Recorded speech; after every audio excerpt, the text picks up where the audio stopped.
Hi, welcome to my kitchen. My name is Mia. Today I'm gonna do some Sunday meal prep for the coming week. I'm gonna bake some bread. I'm gonna make a chili, a vegetarian chili. I'm gonna make a sausage stew called Stroganoff, but it's a Swedish variety, so it's tomato based. I'm gonna make some tasty rice and perhaps something else. I don't know. Depends on how much I managed to get done today. So, please come along and I'll see if I can inspire you to get some meal prep going. We'll start it right away. So we're gonna make 2 loaves of bread, and I make no knead artisan bread. It's my favorite recipe for our week bread, everyday bread. But this is how I do it, and I always make a batch of 2. So I will tell you exactly how I do it, and then you can half it, or do however you like, or cook it or bake it some other way. So I start out, it's an American recipe, so this one actually is in cups.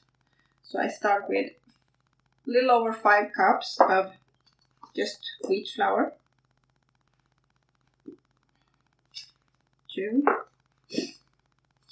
3, 4, 5. Then I take a little bit more in my measurement, and then the recipe calls for 6 cups of flour, but I substitute a little of the wheat for something called Graham flour. That's more fibrous. They use the whole wheat grain and grain it like coarsely, so it gets a little bit more flavor and a little more texture to the bread. Instead, if I just let me see it, a little more, got the flakes of the shells and everything. That's good. And then I have my 6 cups of flour. Then I'm going to need 2 teaspoons of dry yeast.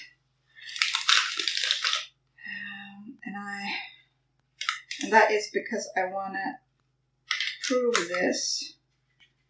Maybe a little bit more. I want to prove this for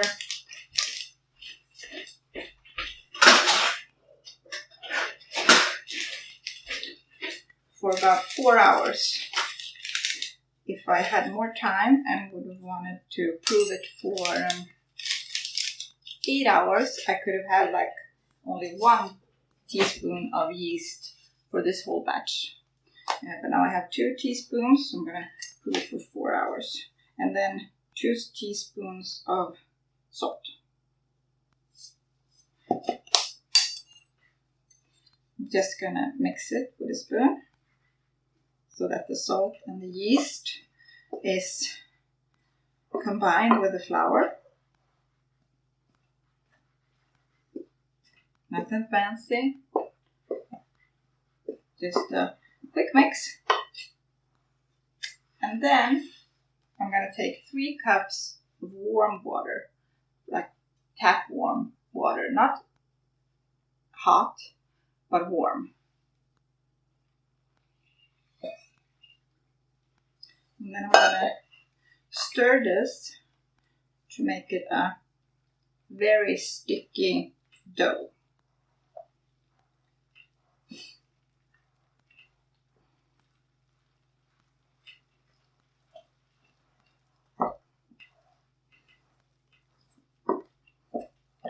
But I'm only going to stir it to combine all the flour, and then, so I'm not going to knead it.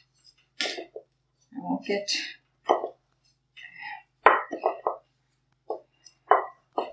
doughy, just only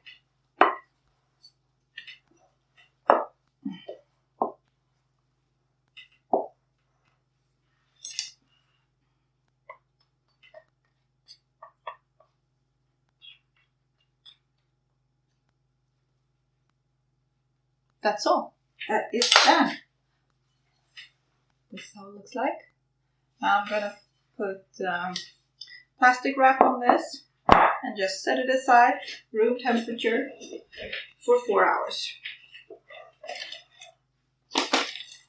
This is the fastest in terms of actual work hours, work minutes, bread recipe I know.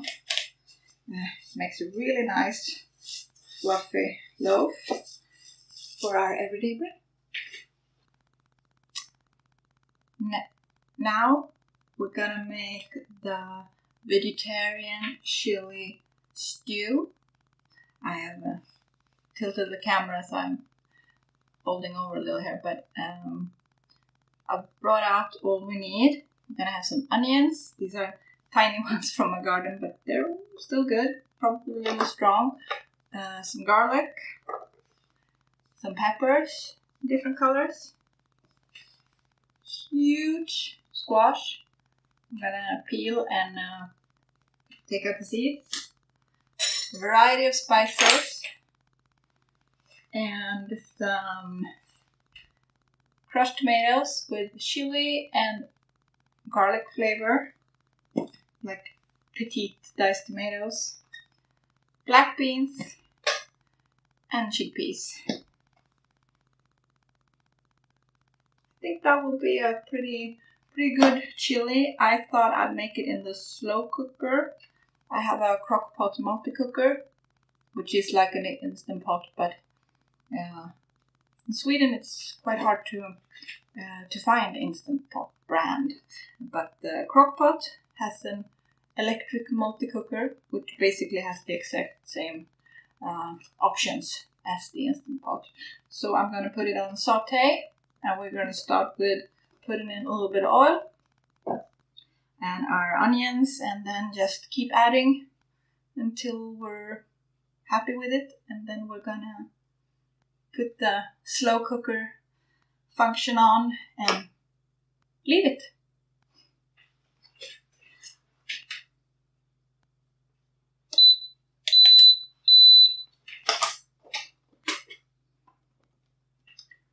Gonna do a good splash of oil, maybe 2 tablespoons or something. And then I'm basically gonna use up all the small ones in this, because for a chili, it doesn't have to be finely diced, and it's gonna be in the slow cooker for maybe, I'm thinking 4 to 5 hours on high. They will be nice and soft. I think I'm good.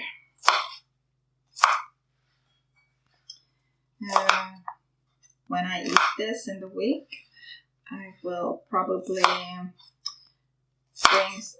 in my lunchbox at work, I will bring some nacho chips and perhaps some sour cream.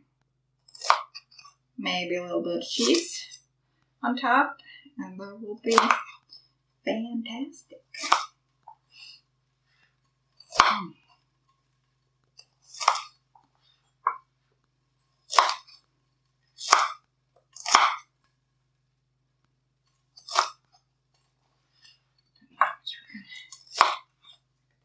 Enough.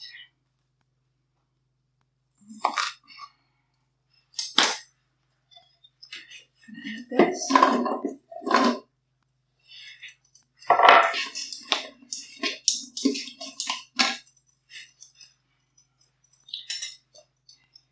gonna fix the squash. This is from my garden, and basically it's very easy to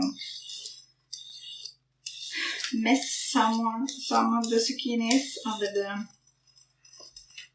the leaves, and then when they're this big, I call them squash, not zucchini.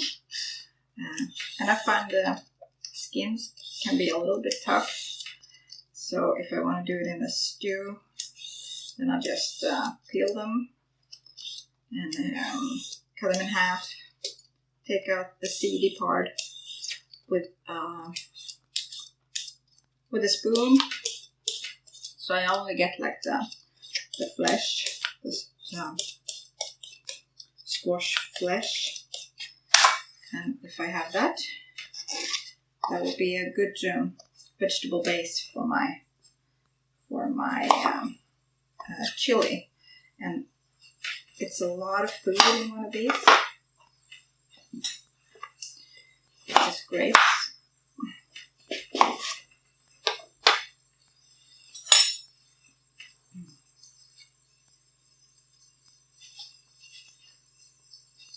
The seeds are quite big at this point, and then they're not fantastic to eat. They're a little hard, so then I remove them.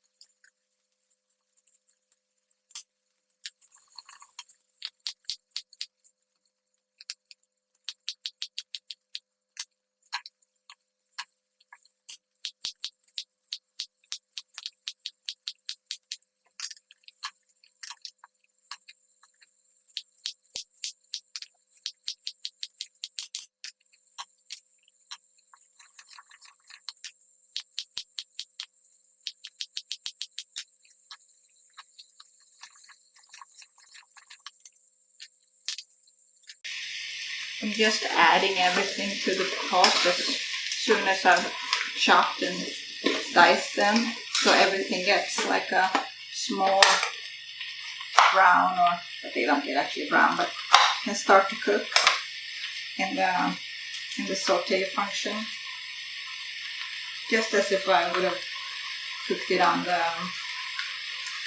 the stove.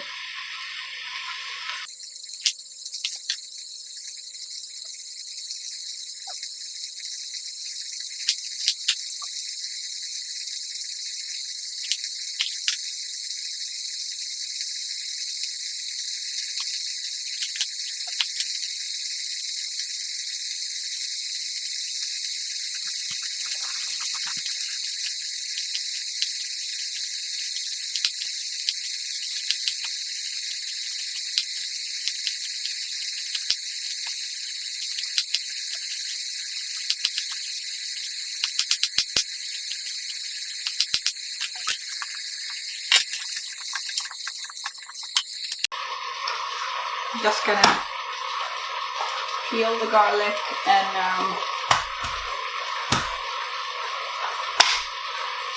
just coarsely chop them, and then put them in.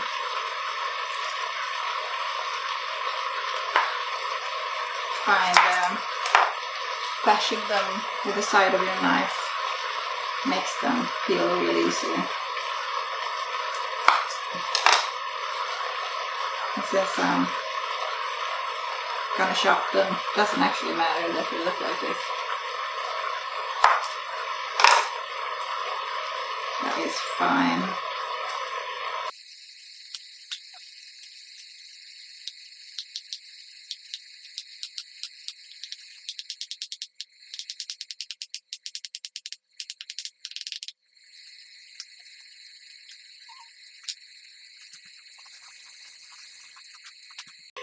Before I add all of these packages, I thought I'd add some all the spices, and I got dry thyme. And this is a little bit of what you like. Maybe I don't know, this teaspoon, perhaps. I've got some chili pepper. Gonna be a little, maybe half a teaspoon, something like that. Then I got an ancho chili that is mild, but it's a little smoky, and I really like that one. So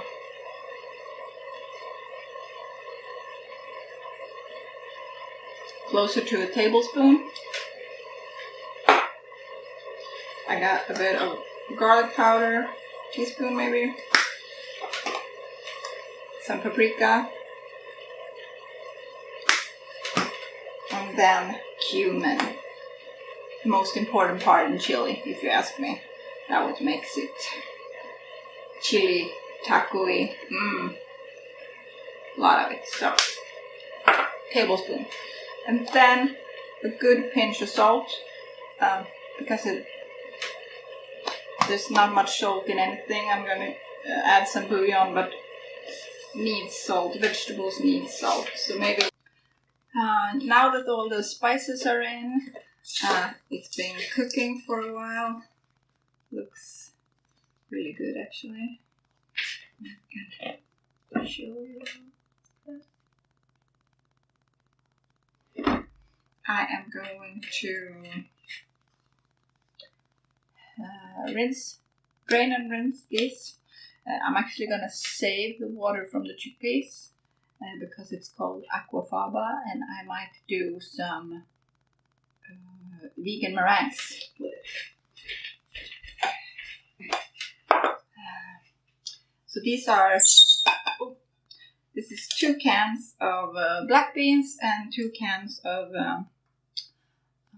chickpeas.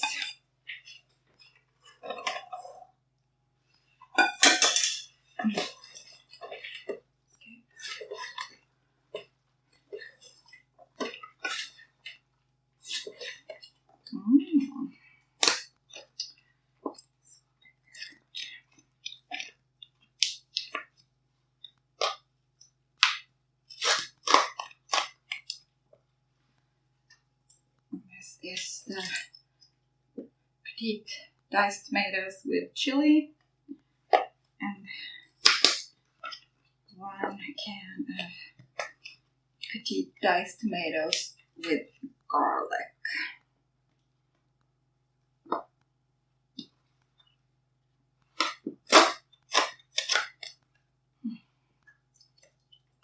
I'm gonna add some water.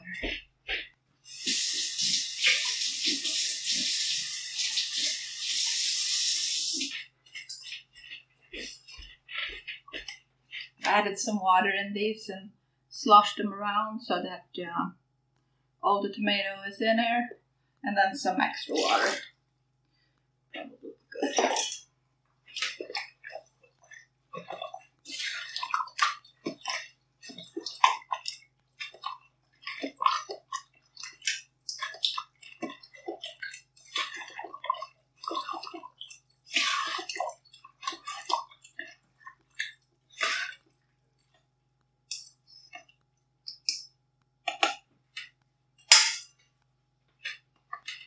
It is almost the whole pot full. Now it's time to put it on.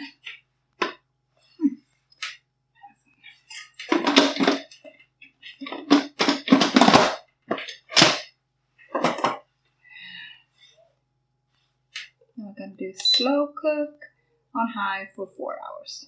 Start. And then this one can just stand here with us through the day. I'm gonna clean this up, and then we'll bring out everything we need for the next dish. Oh, hold on. I got the bouillon, vegetable bouillon.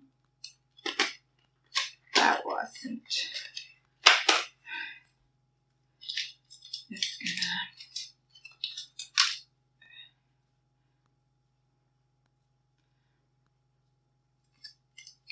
that's what's so good about the slow cooker function, that one can just open up and add things.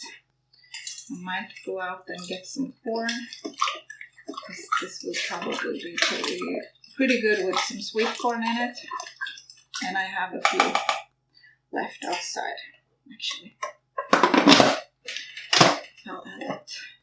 I'll add it later. Now I'm going to prep the bouillon flavored rice. I'm gonna use really basic rice. This is the cheapest kind of rice I can find in my store, but it isn't the best. The favorite rice in this family is basmati rice. This had some of this left, so I'm gonna cook about 2 cups of rice.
And now that it's coming to a boil and the bouillon is dissolved, I'm gonna put on a lid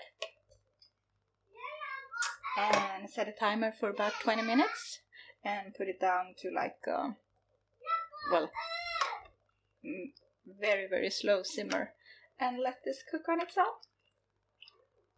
And then hopefully we'll have some tasty rice to go with the other dishes that we're making today.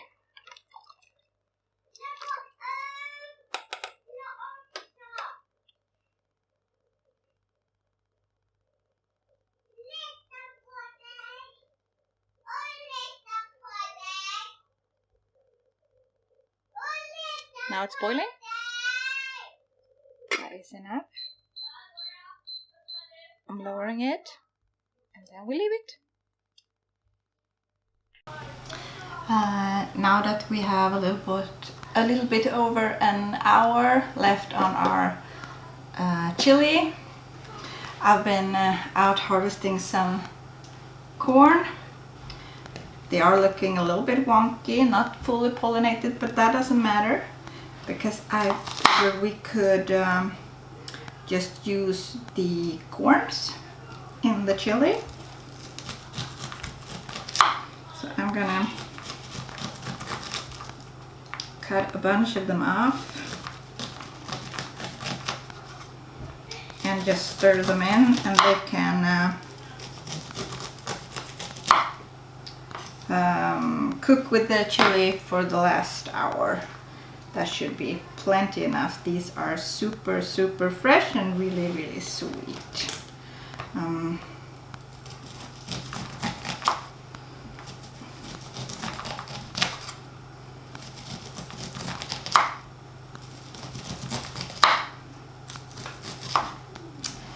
I have been growing a variety called Solstice, and they have both white and yellow corns on the cob. So it's actually really pretty, usually.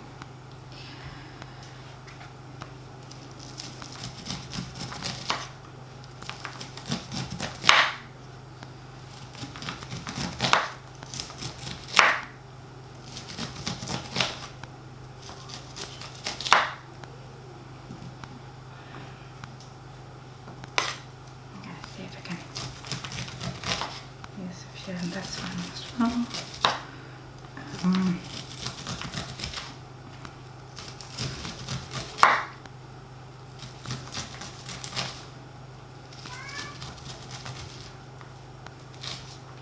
So that was quite a lot. This will be good, I think. Get some sweetness. We're gonna check and see how it looks.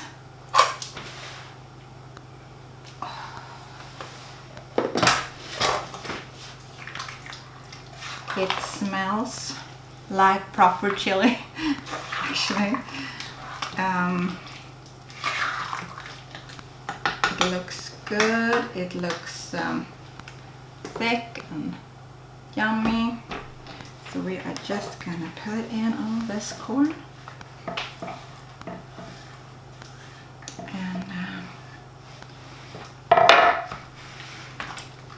it finish cooking.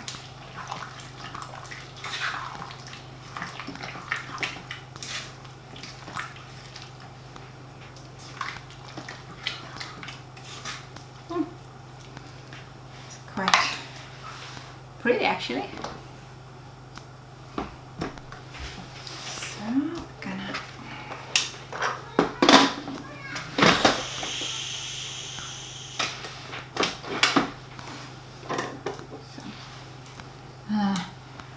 1 hour and 11 minutes to go on the chili. Then we will open it up and see if it needs more salt or something like that. But it smells really, really good. And we have the rice on in the back here. And I'm also going to show you, it's a little bit left on the bread. But we're getting there. Look, it's proved. It's almost a dome over the bowl. I'm gonna wait a little longer, and then we're gonna transfer it to the baking tins.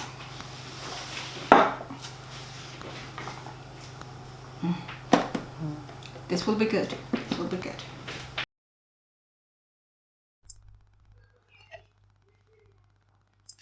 Now we're gonna get the sausage stew, the sausage stroganoff, which is basically it might be a Swedish classic, because we have something called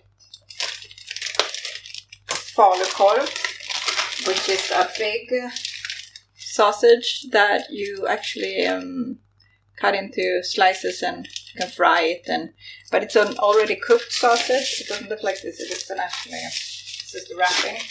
It's just but the seasoning and the meat content is what makes it allowed to be called falukorv. But this is the main ingredient in sausage stroganoff. If you make the tomato base, so we're gonna have sausage, and I have another piece as well. I'm gonna make a big batch. I have some more of the onions I'm gonna use now.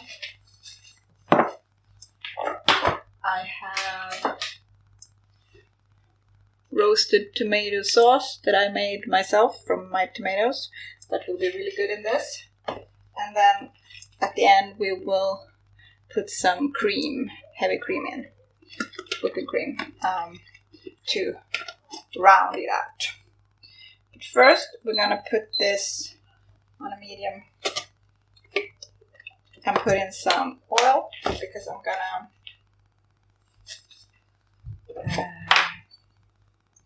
slice up some onions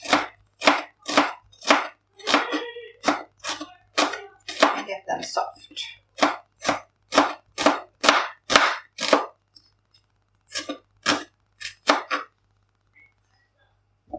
You can get a lot of sweetness if you have some sauteed onions in your dish.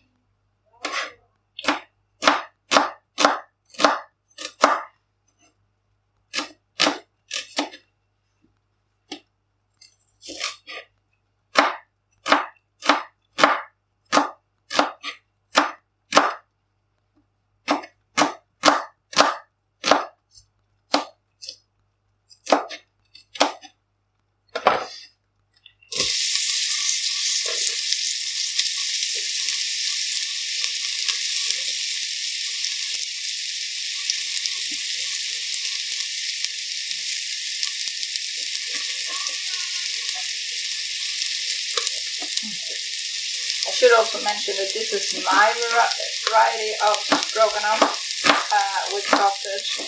It comes in many forms.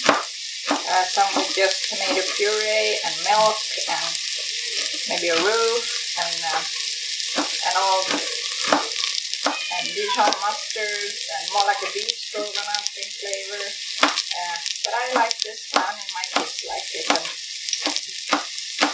the whole family likes it. So that's what I'm doing. Doesn't have to be with heavy cream at the end. It could be creme fraiche or something, some kind of dairy to make it a little milder.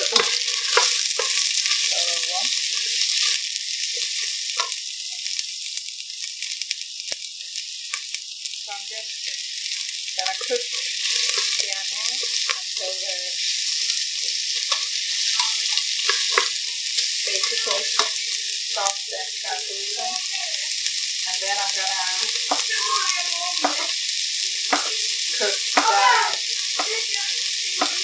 cut the sausage into this kind of piece.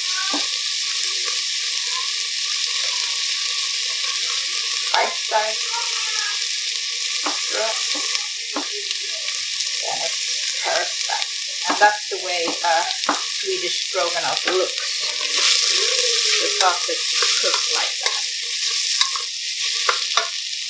That's important.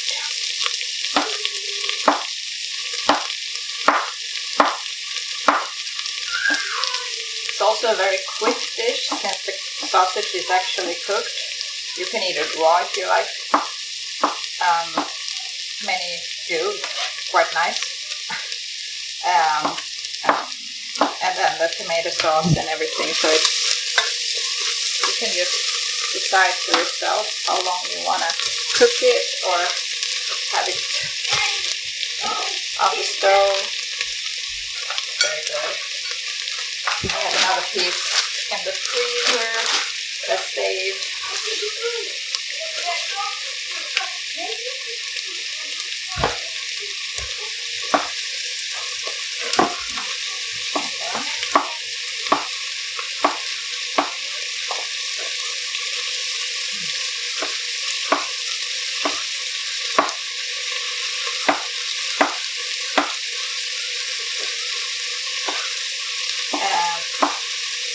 This kind of stew you can make with any sausage you like. If you want a spicy sausage like chorizos or whatever, actually. It doesn't have to be this one.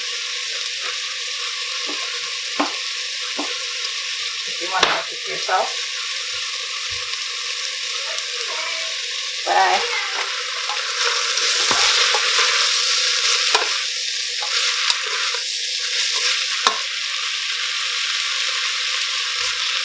But I'm going to make a big batch so that we have some food probably for tomorrow, and then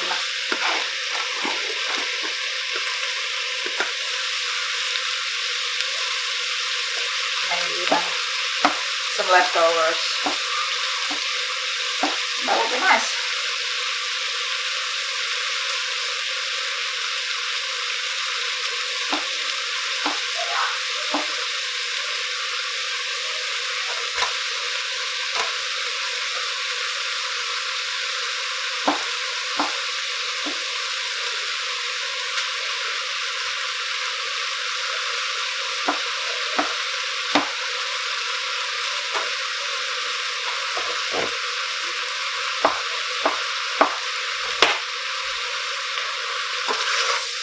This is quite a lot.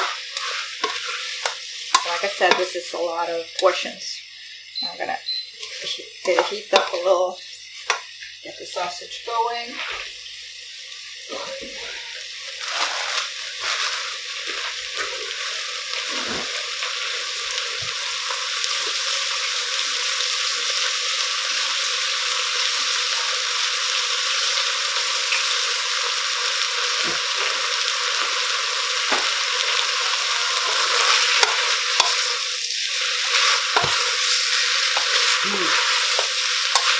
You don't have to season this very much because the sausage is actually quite seasoned and rather salty. So when I'm doing this, and especially when cooking for children, you don't want to over salt it.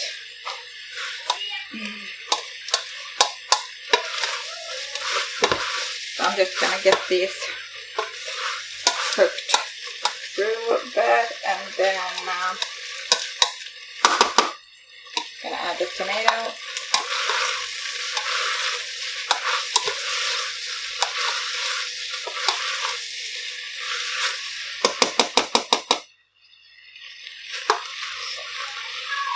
That might be enough. Let's see how much I want.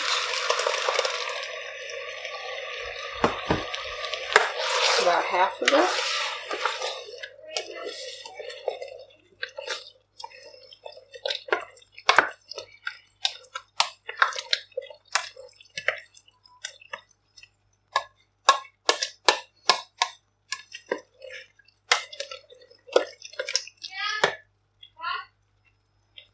Do a little bit more. Okay. And here is the finished result for the sausage stew. You can see here that it's creamy and thick, and I have added the heavy cream, and it smells really good.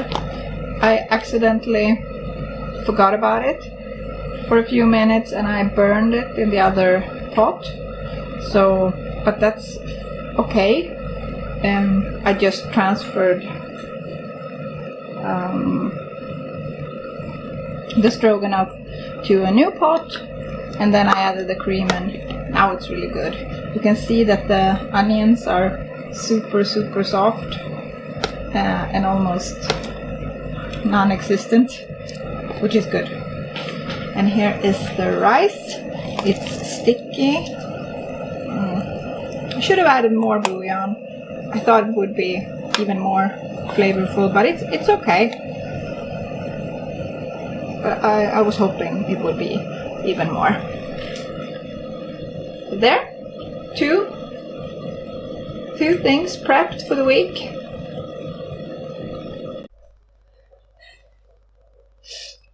Now it's time to take care of this dough that's been proving for about 4 hours. See here, it's a ginormous air pocket and it's really bubbly.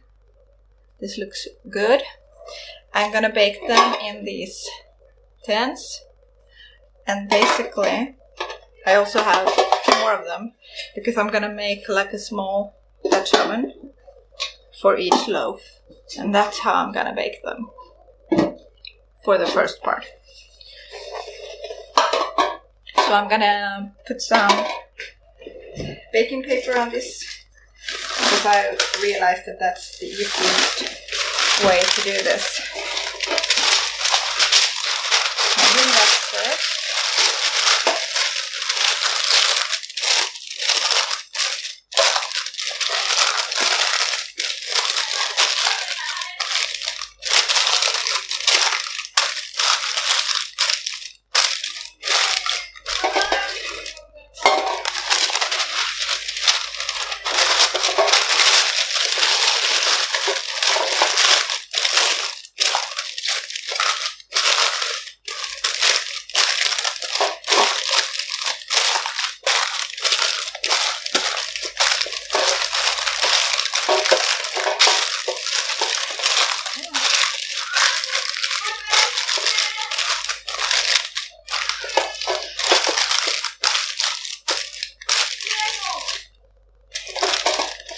As long as the paper is still whole, I will reuse it many times.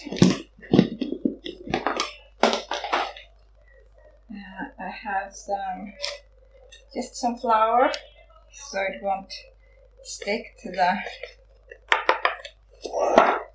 surface. And then I'm gonna just remove my plastic and pour it out because it's basically like pouring consistency. You see it? And it's very aerated. So basically just get it out of the bowl.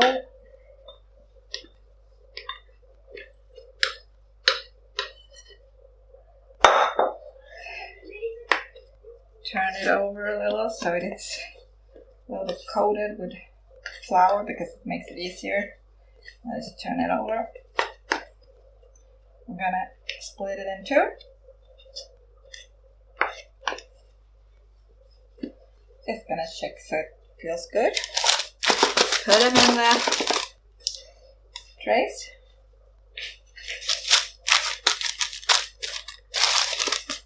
That's it. Now I'm gonna put the oven on 230 degrees Celsius, and when it comes to heat, it takes maybe 10-15 minutes.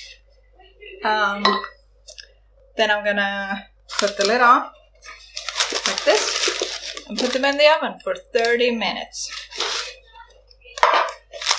And when they've been in there for 30 minutes, I'm gonna take the lid off, and that's what I'm gonna show you when the magic has happened.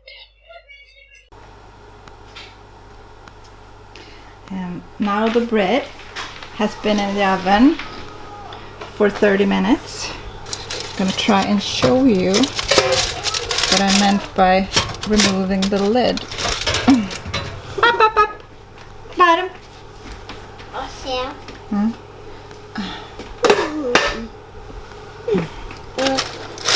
Look how puffy and nice they are.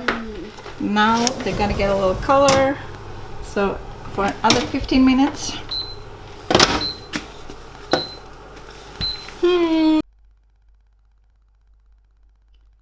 And here are the finished loaves of bread, and they are, hope you heard them, they are crispy and nice and really good, and they will last us for a good part of the week. The baking parchment that I used in the tins looks good, and I will keep them for another few times. Bread shake. Now the chili has been in the slow cooker for 4 hours. It's time to let it out.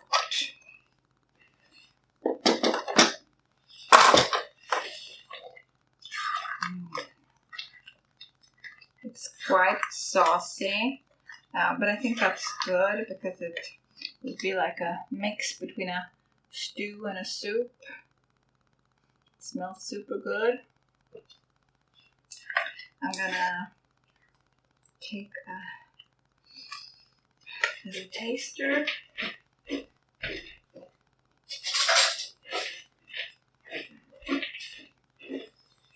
Since you never know with these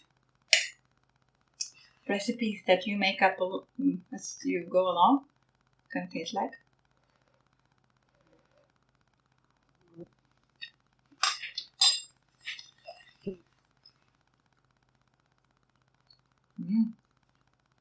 Ooh, it's a little bit of heat. Nothing dangerous, but a little bit.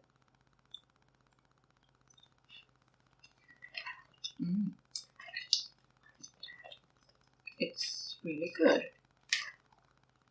I plan to eat this with nacho chips, and they are salty, so maybe I shouldn't salt it anymore. It's pretty good. Yummy. Yeah, this will be good. This is a lot of food. Maybe 6, 8 portions, depending on what you serve with it. You could serve the rice with it as well, if you like. There's a lot of protein in here with the beans and the chickpeas, so yeah. Good. Finished. Well, now I'm quite warm and a little tired, but it went well. Everything I set out to do is done, and now I'm gonna take a pause, get a little rest before Monday comes. And maybe I'll see you again at another Sunday meal prep. Take care. Bye bye.